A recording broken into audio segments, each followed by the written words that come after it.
I just finished listening to Lily Allen's new album. I love that she's trying to tell us this story through every song, and each song sounds like a voice note from your best friend that you'd listen to while you're doing the dishes.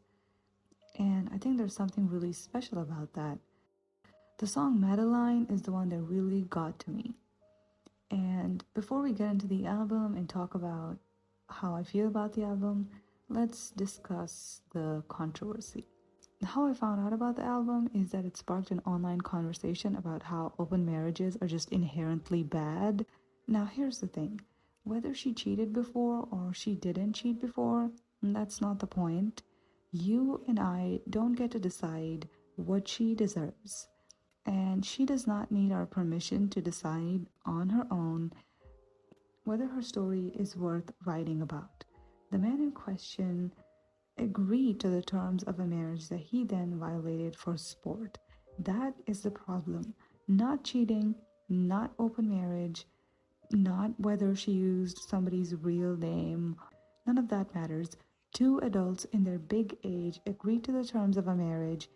So why would he even agree to those terms if he had no plan on following through? No one forced them to get married, and this whole good people versus bad people argument misses the point. It writes about what she went through. The morality police suddenly show up with pitchforks to decide if she gets to complain or not. Did you pay for her studio sessions? No. Then you don't get to decide what she writes about. Now, as far as the album itself is concerned, I don't think it is a very special album when it comes to the music and the production. It's not even the greatest breakup album ever because, let's be honest, Before He Cheats is far more aggressive than anything she is talking about. What I find jarring about this album is the brutal honesty. I just think that this is a very unique concept, and that is why I was interested in this album. This is the first time I've actually listened to a Lily Allen album all the way through from start to finish because I'm not a big fan. And I'll say one thing, she is imperfect and she owns it. She's not writing this album to win anyone's favor in her messy divorce. She's trying to document a strange time in her life when she thought that opening the marriage would somehow work. And when it didn't, she felt it and she wrote about it. And she's not asking for an I told you so. If you were listening to the album just so you could say I told you so, I think you've missed the point. There are a lot of songs on this album that I wouldn't say stood out to me. Some of them were really good. I actually really liked Pussy Palace, the production and the lyrics. What I find interesting is that she is mad at this man who turned their home into a harem because he could have just done it in a hotel. And let's be honest, if she had not opened the marriage, he would be going to a hotel to cheat on her. So now that she has allowed him, and there are some ground rules that protect her and they protect the kids, those are the rules that he's interested in breaking because that is what he finds thrilling. It's the box of handwritten letters from broken-hearted women that really got to me. Because imagine being a woman who can't even go to rehearsals in London without stepping on a man's fragile ego. That same man is hoarding conquest memorabilia in your home. Imagine finding out that your home is actually a torture chamber. And there was no reason to be tortured at all because he got his way. And he was free to do whatever he wanted. That's when he decides it's not enough to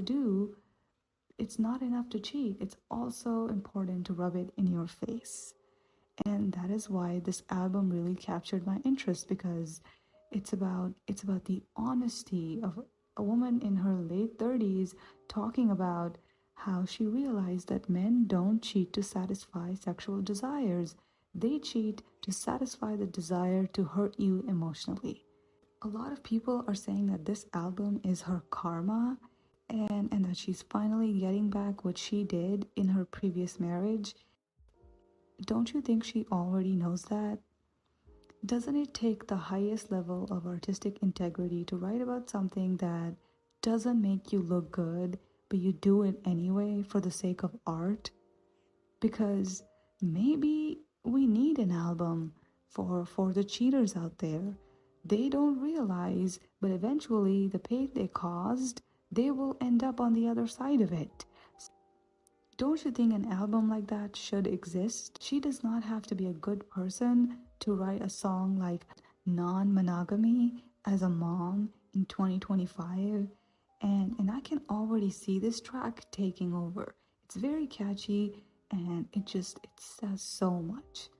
Another song that really stood out to me is Just Enough, because that's the one for all the women who thought that they could dodge the single cat lady fate by settling for a man, only to find themselves asking, how long will my facelift hold? Or did you hold her hand while she was having your baby? This song is for the women who settled for just enough and are now back on dating apps in their late 30s and 40s. We need an album that the women can take with them into cuffing season. And this album does that, okay? It works better than birth control.